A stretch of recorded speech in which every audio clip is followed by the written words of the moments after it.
Okay. Right. Director. Director. No, director.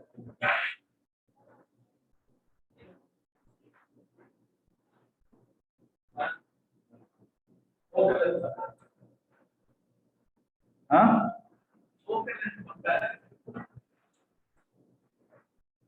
Okay.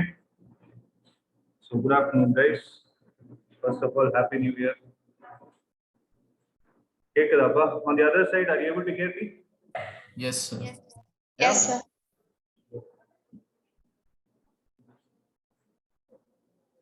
So how was your term and exam? Easier. Physics, sir.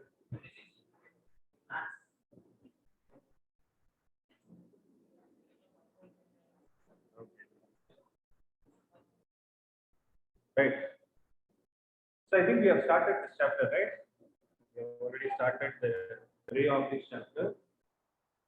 You have completed electromagnetic waves. I'm assuming you guys have revised it. I'm not assuming, right?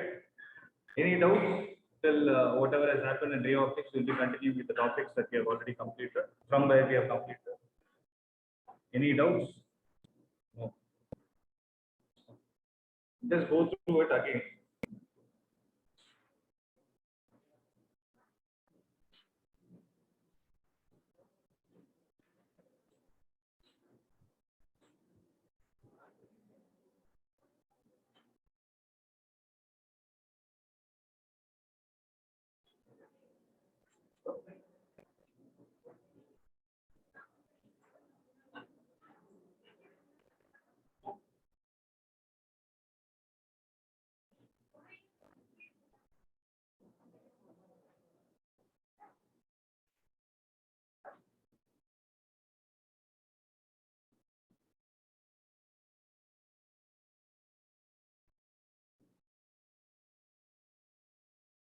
Right.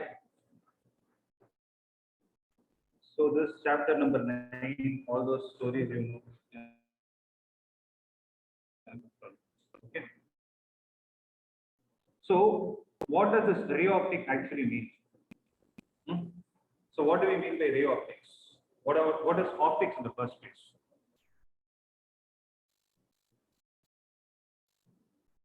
I think the devices are very slow. Okay, let's see. So what does optics mean, guys? Light, sir. Optics is not light. So it is a branch of physics, right, which deals with Study of light, sir. are you able to see? Which deals with the study of light. That's right. So then what does this ray optics mean? So It's the way how light travels. in this chapter? So why are we calling? So this ray optics, there is another branch. Any idea of what is it called as? What is the other branch other than ray optics? It's called as no. Ray optics is also known as geometric optics. Apart from ray optics, there is something called as wave optics, or what is it called as? It's called as physical optics, right? So why do we categorize status? So for that, let's try to do a small connect. Only then you will be able to understand why we are studying this chapter in the first place. So when I asked you what is optics, you told me it is a branch of physics which deals with study of light. Okay, so here when I say light, what is the light I'm trying to talk about? So which light are we trying to talk about? It is the visible light. So visible light is a part of some spectrum. What spectrum is that? Visible light is a part of the previous chapter. It's a part of the electromagnetic spectrum. Right? It has a particular frequency and wavelength associated with it. Correct? Do you guys remember all those things? Right. So when I say visible light is a part of electromagnetic spectrum, can I call it as a wave? Can I say it as a wave? Right. But here comes an important question. When I can say that visible light is a wave, then how do I categorize it under the concept of ray? Is what we need to first answer.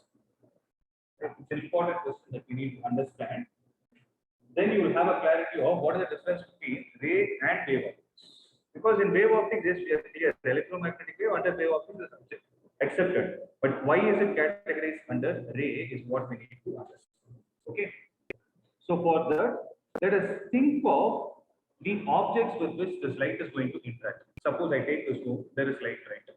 So what is happening to that light? Why are you able to see the walls or the screen? What is the exact science behind it? Light is going and falling on that particular object and it is reflecting back, and there is an image formed behind your eye, right, which you are able to perceive and see it as a final output. Correct? But for all this process to happen, light has to interact with certain objects. For example, this light is interacting with this. If I switch that off, maybe it will be slightly dark. Will not. Right? So things are going to change depending on the intensity which is present. Correct? So when light is interacting with an object, we call it as an obstacle also. Okay? Depending on the size of the obstacle and wavelength of light. Here comes an important point. What are the 2 points? Depending on the size of the obstacle and the wavelength of the light, you categorize that into 2 types. One is ray, or one we call it as wave optics. So when light is interacting with objects whose size, the size of the object, if it is very much greater than the wavelength of the light itself. Generally, what is the wavelength of the visible light? Be somewhere around 400 to 700 nanometer. You will have this, right? You remember this, the spectrum concept, right? It's split into, white light is split into 7 different colors. So 400 to 700 nanometers is the range of it. So if the if the size of the obstacle is greater than the wavelength of light, we call it as, we categorize that kind of an interaction under a branch of physics called as ray optics or geometric optics. So when those kind of objects are involved, we use the concept of geometry to solve the problems. If not, we call it as a wave. Means if the size of the object is very small and it is comparable to the wavelength, I'm not going to be smaller than the wavelength of light. No. The size of the object is very small and it is comparable to the wavelength of light, then we categorize it as a wave. So that's what we are going to deal in the next chapter under wave optics, which is a completely different concept, which we'll see at that point of time. But ray optics, I'm confident that you people would have learned in your 10th standard, so you can at least recollect when I'm saying certain terms. You have doubt about that? We're fine? Okay.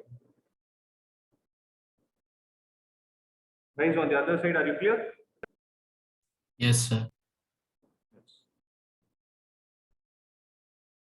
Right.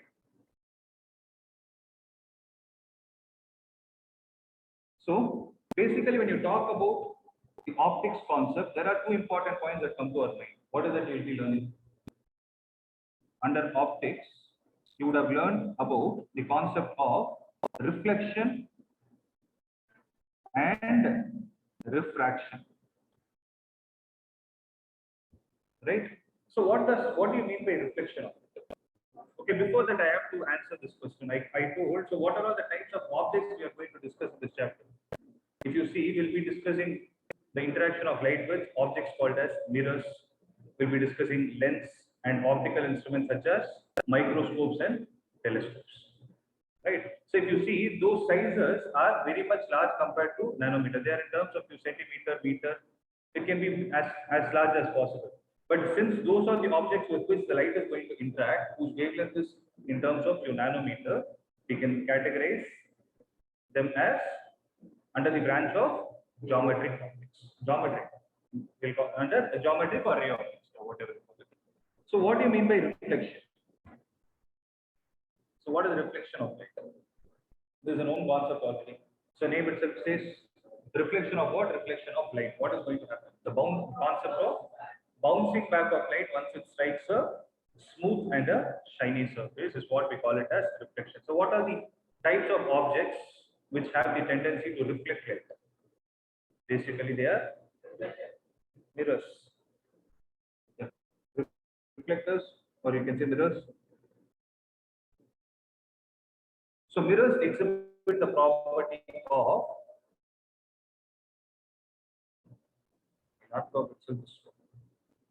mirrors exhibit the property of reflection, right? Then when we talk about refraction, we'll be discussing about objects like lens, prism, and optical instruments. Okay, so these are all the things that we are going to see. So actually the concept of reflection is deleted. Okay, that is from the exam perspective, but there is a possibility that questions can be asked from them also. Yeah, at that point we can't say like how you got problems based on properties of determinants and matrices in your math. If they ask, you should be in a position to answer. So we'll be discussing slight basics about them. Then we'll go to the next part. Okay. So when I talk about reflection, I told you talk about mirrors. So basically, before we talk about mirrors, we need to know the types of images that are formed. What are the two types of images we talk about? So Real types virtual. of images, there are what are they? One is real and the second is virtual. So what are the differences? Virtual is inverted, are you sure? Virtual is So virtual is found behind the mirror, sir. Virtual is always direct, real is always inverted. That is okay. So when can you say that a real image will be formed by any kind of an optical object? Whether it is a mirror, whether it is a lens, whether it is an optical instrument, whether it is prism or whatever it is. When can you say that particular optical instrument is going to capture a real image?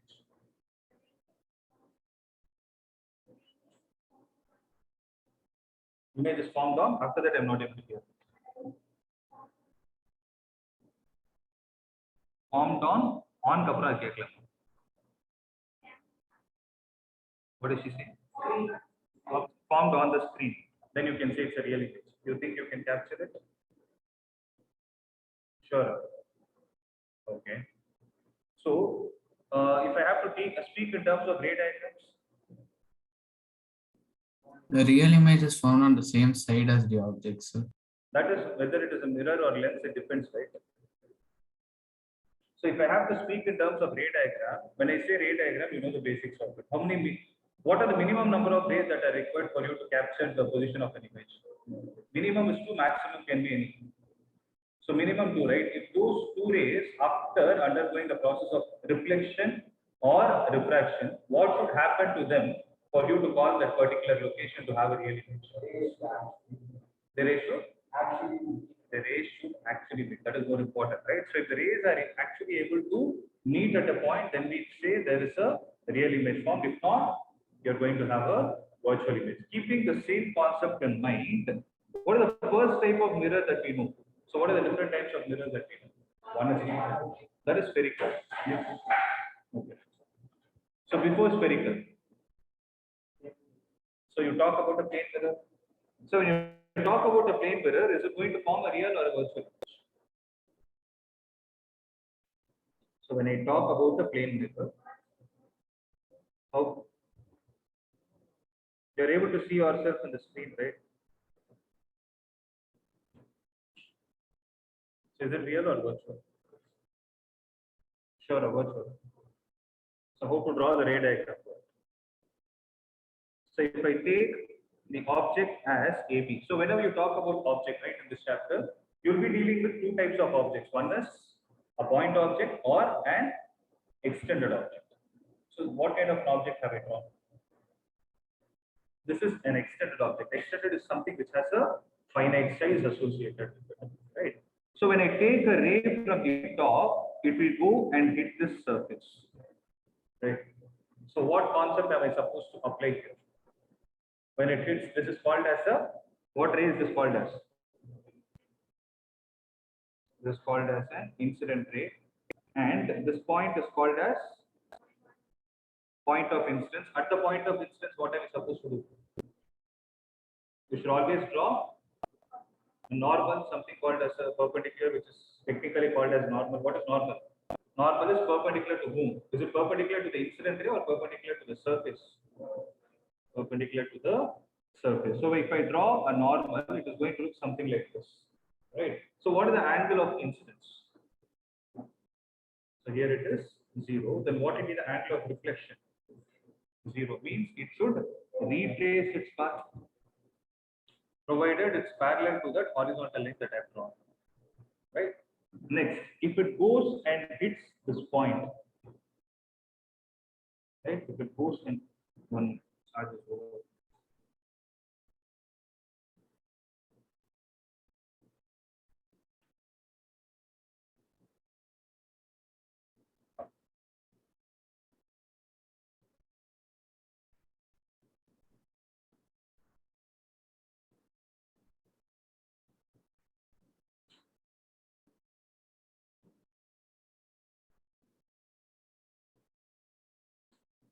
Right.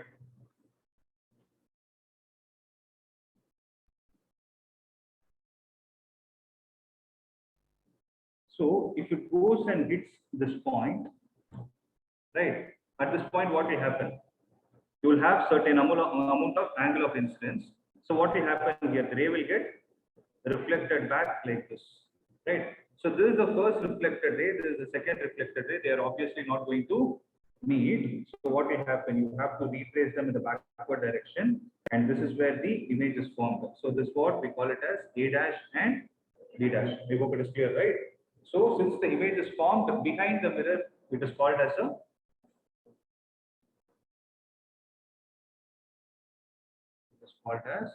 virtual image. And obviously, where will you place the screen when you do this experiment?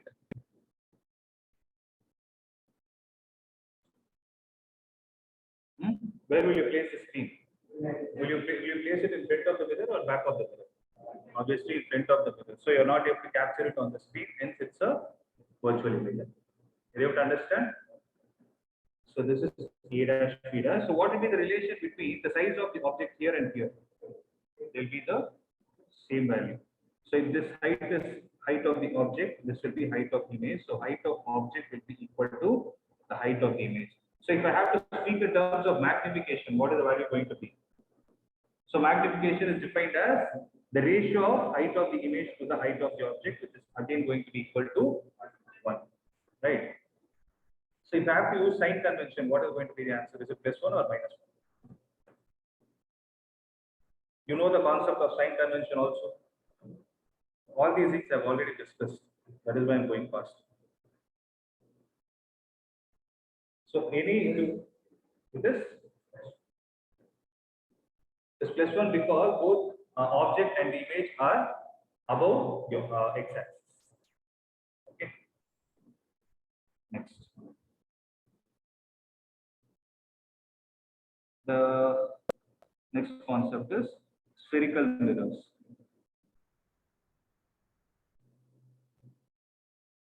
Why it is so slow?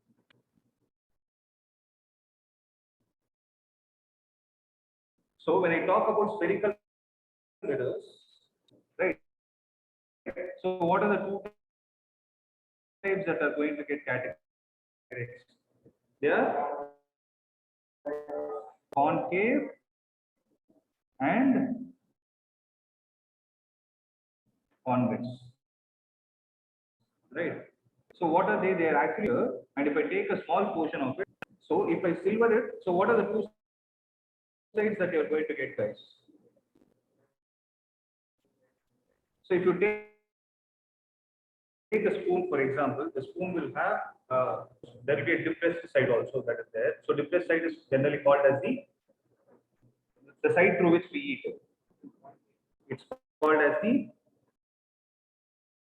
concave, and this is called as the convex. Now, what is the first mirror that I've drawn? Is it a concave mirror or a convex mirror? So it's a concave mirror. So if the bulb side is silvered, then we call it as a concave mirror because the depressed portion is what is going to reflect the light. Then what about the second one? It's called as the convex mirror. Right. So with respect to spherical mirror, there are certain names that are associated. What are they? There are certain terms that you need to know. What are they?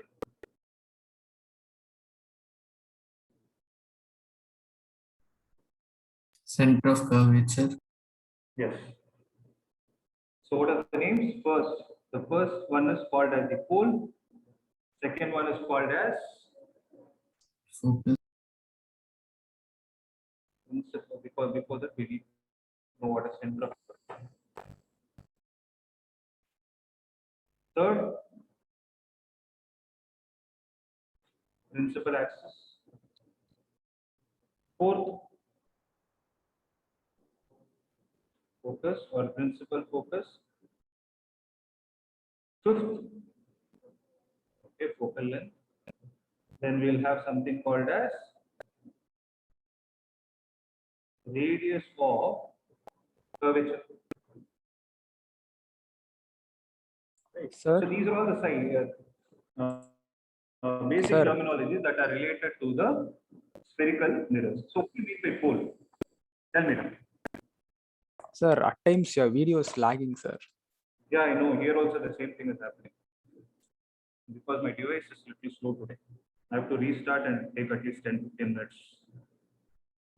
Okay, just follow my voice for today. I'll try to rectify that. Okay, is it clear now? So pole is generally represented with the symbol P. Center of curvature is represented with the symbol C. Principal axis no symbol. Focus is represented with F, and focal length is represented with small f.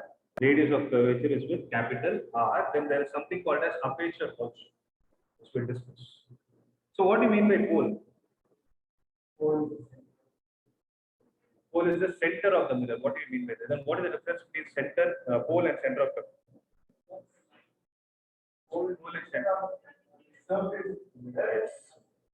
So pole is a point on the mirror which is exactly the center. Right? If I take this as the mirror, so from here to here there will be a distance along the curvature. Exactly the midpoint of the curvature is what we call it as the pole. Right? So then what is the center of curvature? Center of the sphere from which this particular mirror is derived or extracted. Right? This is what we call it as pole, and this is called as center of curvature. Then what is principal axis? It is an imaginary line that passes through the pole and the center of curvature, known fact. Then what is focus point? No, that is not how it is derived. That is later we derive under certain conditions. Focus will be the midpoint of pole and center of curvature only if there are certain conditions that are followed. Sir, it's parallel to the principal axis, sir. What is parallel? Parallel can only be a ray or a line. So if I consider a ray parallel to the principal axis, after reflection, what will happen to it? It will pass through It a will point. meet at Intersect at a point point four. on the principal axis. If I take a ray parallel to the principal axis, after reflection, it will pass through a point on the principal axis, which is called as the focus. And this point turns out to be the midpoint of center of curvature and pole, which will be proving it. Okay, I'll be showing you how you are supposed to think and all those things. Right. So this is what we call it as focus. Then what is the radius of curvature? The distance between the pole and the center of curvature is what we call it as radius of curvature, and the distance between the pole and the focus is what we call it as the focal length, which is represented by the symbol smaller. Alright. How to draw the ray diagrams for?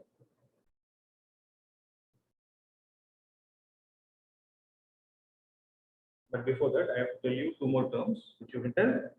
Seventh one is called as aperture. So this is a very, very important term. So what do you mean by aperture?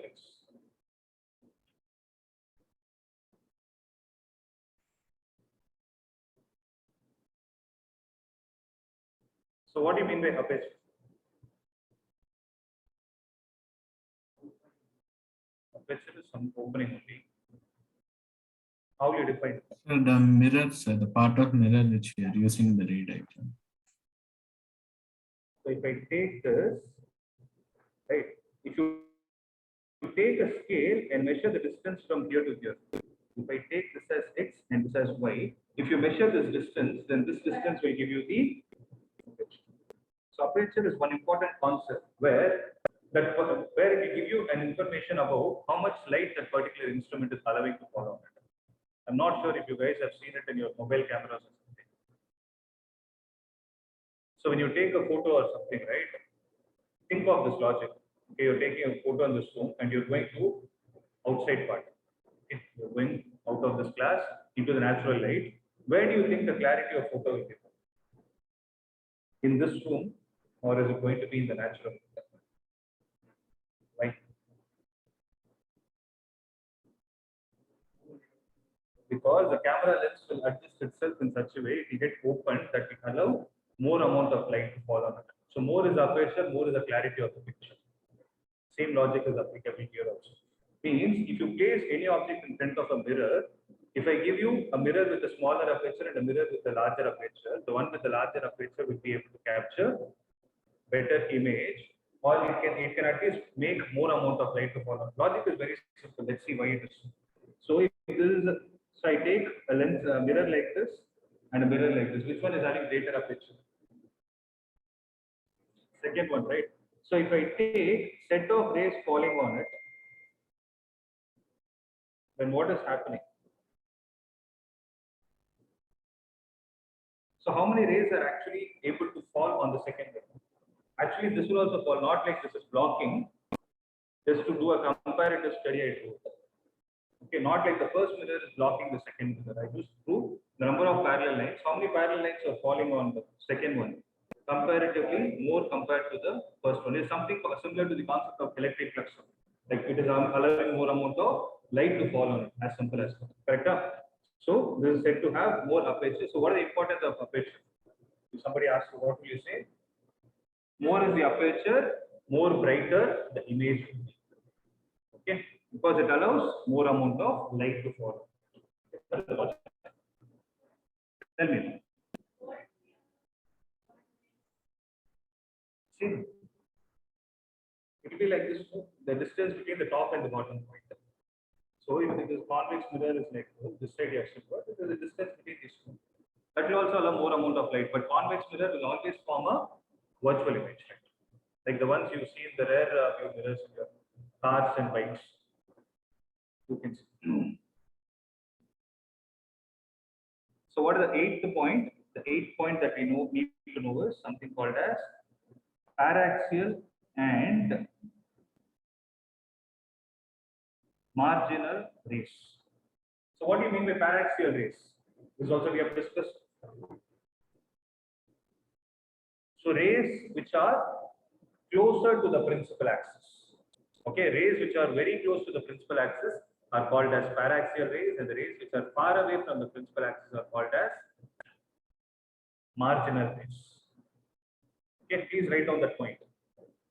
When the rays are closer to the principal axis, we call it as paraxial, and the rays are far away from the principal axis, we call them as marginal rays.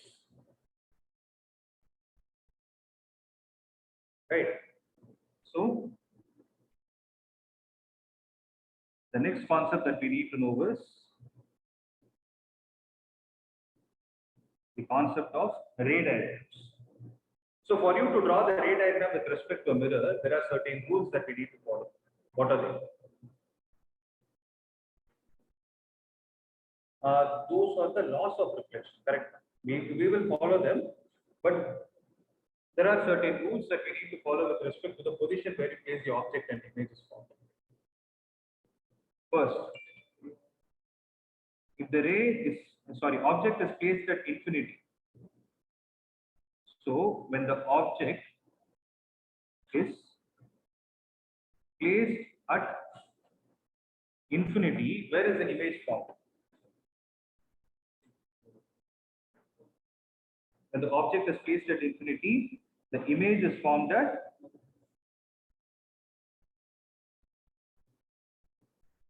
focus. Very slow.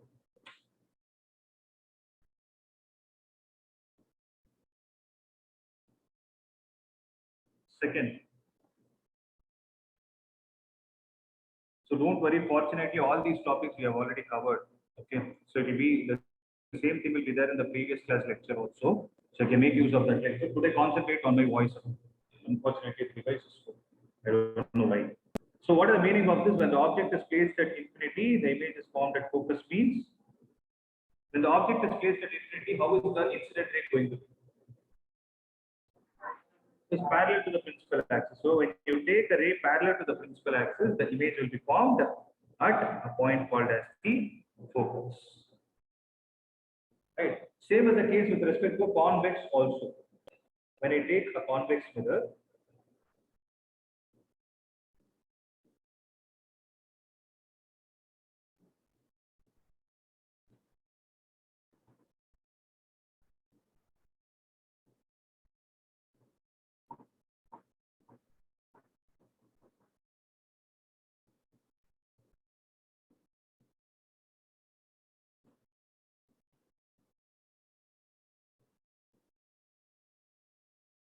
so when I take a convex mirror, what will happen?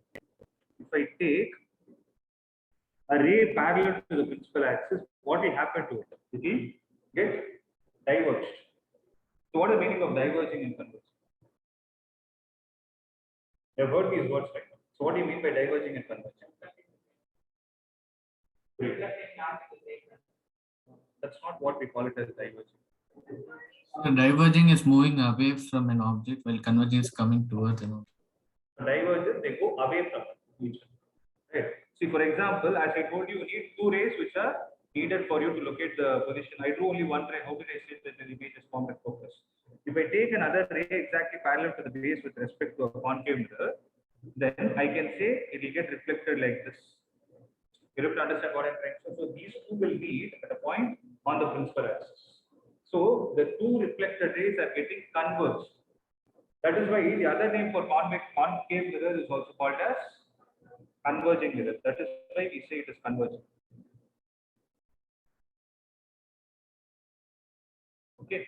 Now what about the convex mirror? So if I take a ray like this, then the logic is very simple. Okay, it will get reflected in this way. Similarly, if I take another ray parallel to the base, it will get reflected. Is there any possibility for these two reflected rays to meet? No chance, because they are getting diverged away from each other. So they both will go in the backward direction, and that is where the images form. And this is what we call it as focus. So it's a virtual point actually. So that is why with respect to convex mirror, what do they say? They will say as if the rays are coming from the focus, but actually that is why they use the word as if they are coming. It actually doesn't come at all. But before that, I have a question. What is the logic behind it? How did we know that it is formed exactly? How did we know that? So we need to take the concept of loss of reflection, right? That is the only concept that tells us about the incident ray, reflected ray, angle of incidence, angle of reflection, and normal. Right? We will think of the logic behind it. If I ask you the reason, how did this happen? Then what is the reason you're going to give me? So if this is the convex mirror, if I take a ray parallel to the principal axis, okay, what is this point called as? 1 minute. What is this point called as? It's called as the point of incidence, and this is the incident ray. So at the point of incidence, what are you supposed to do? You should always draw a normal. So whichever ray diagram you're doing, right? First draw the incident ray, at the point of incidence, always draw the normal. So normal with respect to a plane mirror is easy for me. I will draw perpendicular to the surface, but with respect to a curved surface, how will I know what is normal? You have learned in your tangents and normals concept. Yes, you need to draw a tangent. So to this tangent, I need to draw a perpendicular. So for a spherical surface, if I draw a perpendicular line here, where will it pass through? By default, it will always pass through an important point, which is P. Any idea?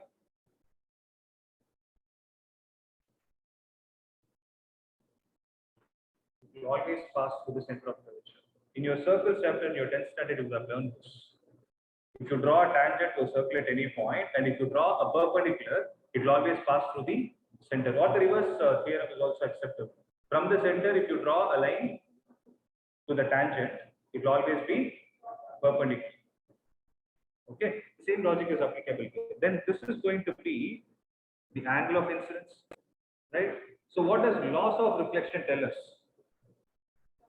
Angle of incidence is equal to angle of reflection. So if I take the angle of reflection also to be of the same value, right, then I can say that it is going to hit the surface, hit the principal axis at some point. Okay, so this is the actual logic that is involved behind this particular ray diagram. The same logic is applicable here also.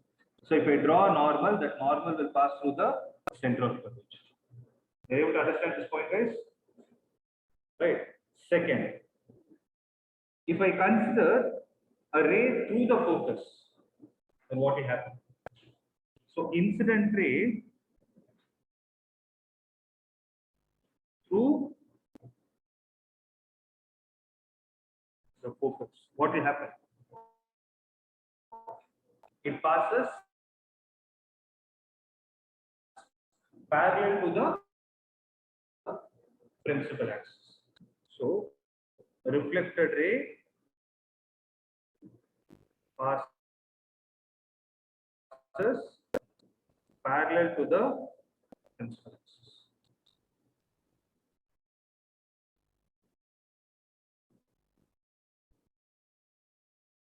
Right?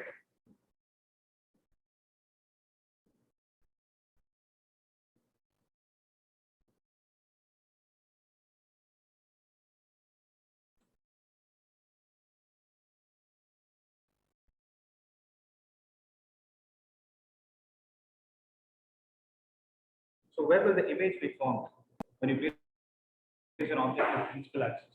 The parallel rays will meet each other at which point? Where will two parallel lines Focus. meet? Where will two parallel lines meet? They won't meet, right? So virtually they meet at infinity. So if an object is placed at focus, where is the image formed? At infinity. It is the same logic as look at the previous two. If I call the previous one as a theorem, is a corollary of it, it's just opposite. So what if we say in the previous case, incident ray was parallel to the principal axis and the image was formed at focus. Now what is happening? Object is placed at focus, so image will be formed at infinity. This is what we call it as reversibility of light. Okay, so it's just symmetrical structure that is going to get followed. So reflected ray passes parallel to the principal axis. So it's very simple. An object is, if the ray is passing through the principal focus, after reflection, it will pass parallel to the principal axis. That is the meaning. I hope it is clear, right? Third, so if the ray is considered through the center of curvature, ray through C, what will happen? Why?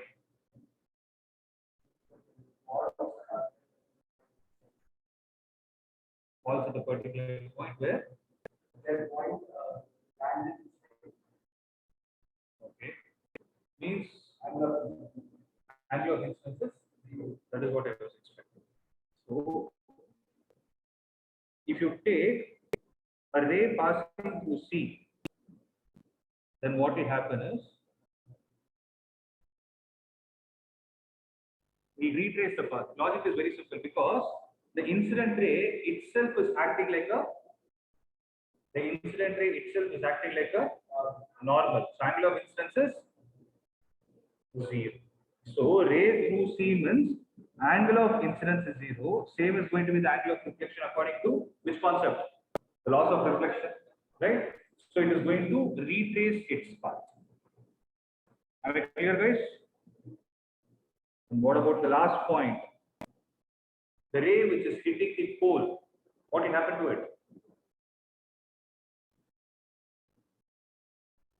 Ray incident on the pole. Sorry? Doesn't change its path of it will keep traveling. It has to reflect here. Because if it travels as a refraction, so reflection it should bounce back, right? So if the ray is hitting the surface here, then this will be the angle of incidence. In this case, who is acting as the normal? The principal axis itself acts like a normal. So the ray will get reflected symmetric with respect to the principal axis. Symmetric. So the ray will get reflected symmetric with respect to the principal axis. I hope you are able to understand this logic. Right? Based on this only, we will be deriving the mirror formula and all those things.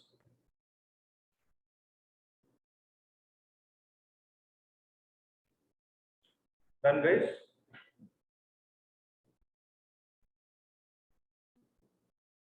So I hope you are able to understand the logic with respect to convex also. I will draw that also so that you are not confused. So with respect to convex, if I take what will happen. So this is the focal point. So if I extend it, if it is something like this, after reflection, it will pass parallel to the principal axis. Are you able to understand what I do?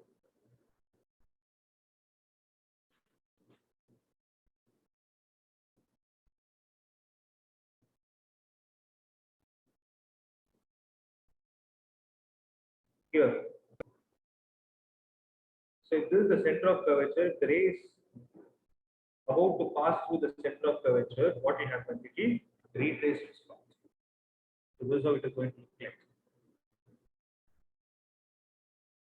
And what about the pole?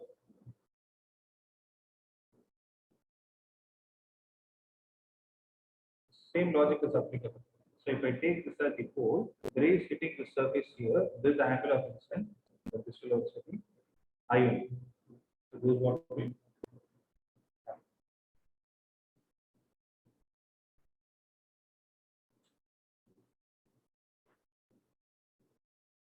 Clear, guys?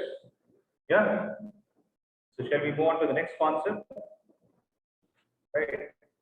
So I have to first tell you, when we are dealing certain points in this chapter, right, there are certain approximations we need to keep in our mind.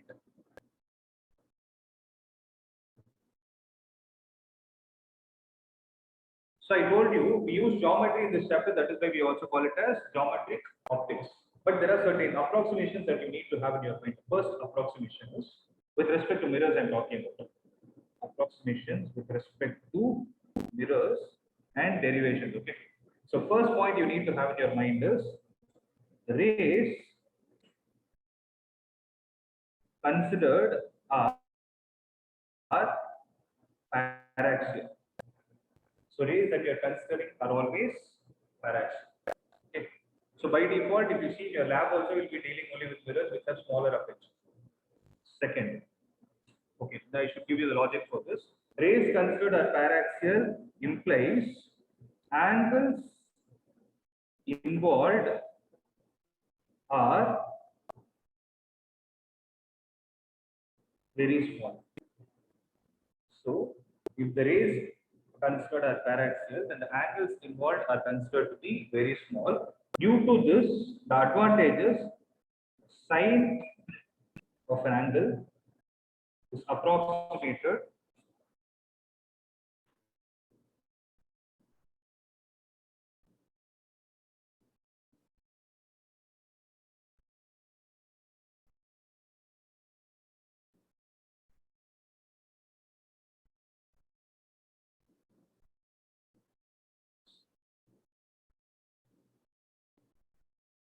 so sine of an angle is approximated to tan of the angle is also approximated to the angle itself, provided the angle is in terms of radians.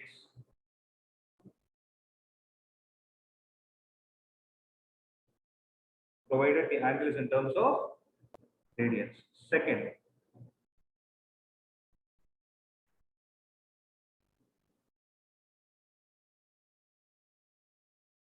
aperture of the mirror is very small. So aperture of the mirror, and see, if I take a mirror like this, okay. So its aperture is slightly large. Okay. From this, if I take this part, okay, which I will call XY, and if I take another part, which I will call it as X dash and Y dash, which is having the smaller aperture. From the same portion, if I take two different parts, which one has smaller aperture? X dash, Y dash. So if you compare the curvature, if you see XY, it is having slightly greater curvature compared to X dash, Y dash. So if I reduce the curvature even more, if I take X double dash and Y double dash, is the curvature not reduced even more? So can I say at this point, I can say that the curvature is approximated to a straight line. Okay, when it is approximated to a straight line, the advantage is we will have right angle triangles to the equal. So because it becomes a straight line, you will have perpendicular things. See, for example, for this one, if I take the principal axis, if I say this curvature is very small, then I can call it as a straight line. Then how is that straight line going to be with respect to principal axis? Is it not perpendicular? When it is perpendicular, you have the advantage of right angle triangles. When you have right angle triangles, you have the advantage of trigonometry. That is why in the previous point I gave you sine of an angle and tan of an angle are approximated to angle. So sine and tan are trigonometric functions which are applicable for right angle triangle. That is why these two approximations are always supposed to be clubbed for you to use it in any of the derivations. Am I clear with this? Right. So we'll do a small derivation.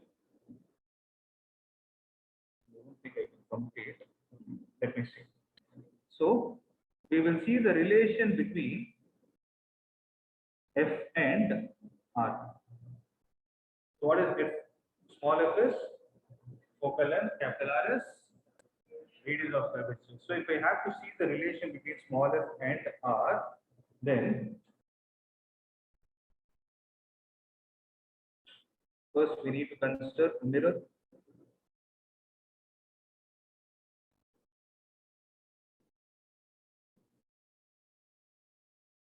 If I take the ray parallel to the principal axis, then the ray after reflection will pass through a point on the principal axis, which we call it as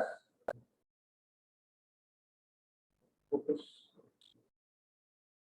Am I right? Am I clear with this diagram?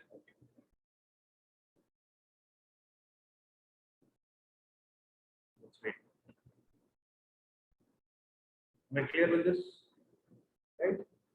So if I take this as the angle of incidence theta, then this is also theta. When these two are theta, then how much is this angle going to be? It will be 2 theta, because what is the top angle? See, you have one line like this and another line like this. There is a transverse. So this is 2 theta. This will also be 2 theta because they are alternate interior angles. Right? This is also 2 theta. So if this is 2 theta, if I call this as alpha and this as beta, what is alpha? Linear pair. 180 minus 2 theta.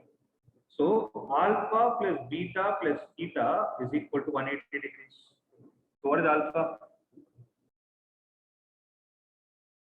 180 minus 2 theta plus beta plus theta is equal to 180. So 180 and 180 will get cancelled. So what will be the value of beta? Beta will be equal to. Are you clear with this point? Right. So what is the distance between the point P and C? It is F. Sorry.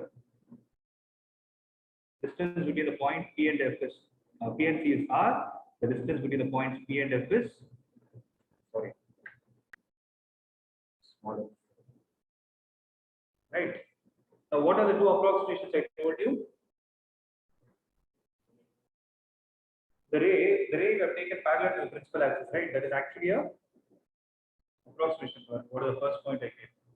Rays considered are paraxial. Actually, that ray is very close to the principal axis. For the sake of diagram purpose, I do it at a slightly greater distance. So it is actually a paraxial ray, due to which what is the approximation we can do? You can approximate the angles. Secondly, aperture is very small, so that AP is looking like a curve, right? AP is actually what? It is actually perpendicular. Right? If that is the case, then I need the relation between R and F. So for that, like how you do heights and distances based problems, you will find two right angle triangles and then solve it, right? Same logic. So you can find two right angle triangles. What are they? One is APF and the second is APC. So if I take the triangle APF, then what is tan 2 theta equal to?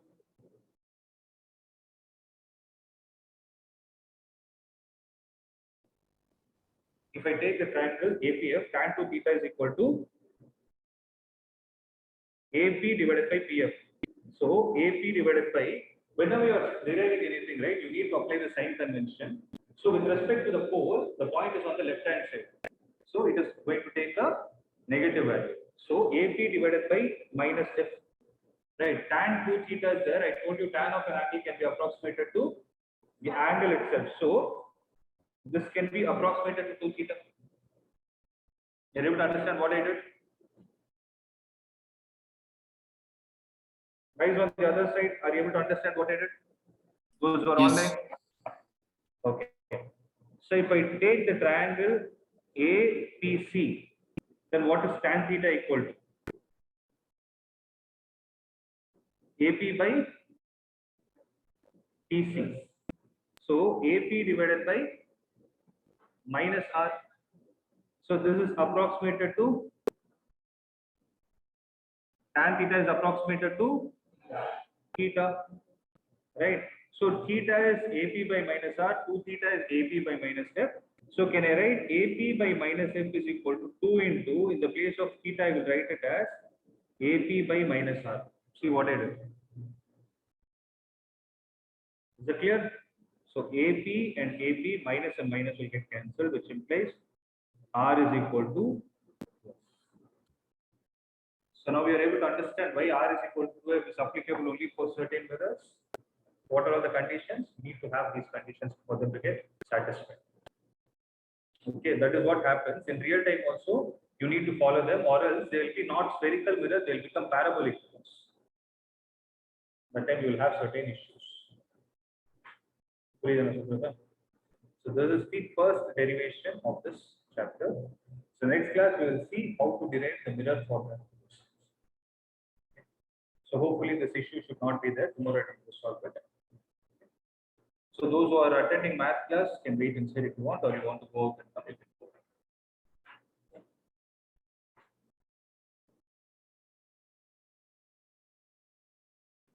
Yeah, that's it, guys. We can wind up. Thank you, Thank sir. you, sir. Thank you, sir.